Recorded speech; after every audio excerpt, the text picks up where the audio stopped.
नवी मुंबई ही गुन्हेगारांची राजधानी बनतीये की काय अशी शंका यावी इतकी गुन्हेगारी शहरात फोफावली आहे।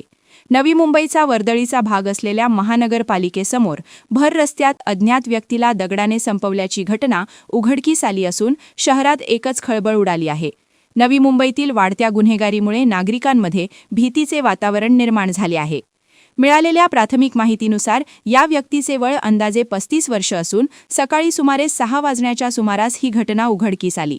स्थानिकांना रस्त्यावर शव आढळल्यानंतर तात्काळ पोलिसांना माहिती देण्यात आली।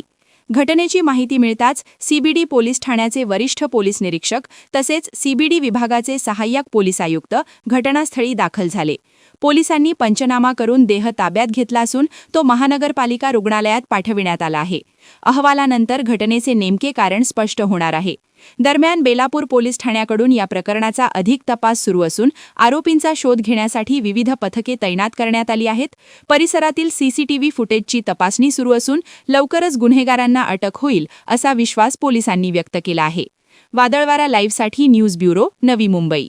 नवी मुंबई व रायगड जिल्ह्यातील ताज्या बातम्या आणि घडामोडींसाठी सबस्क्राईब करा वादळवारा लाईव्ह चॅनल आणि दाबा बेल आयकॉन।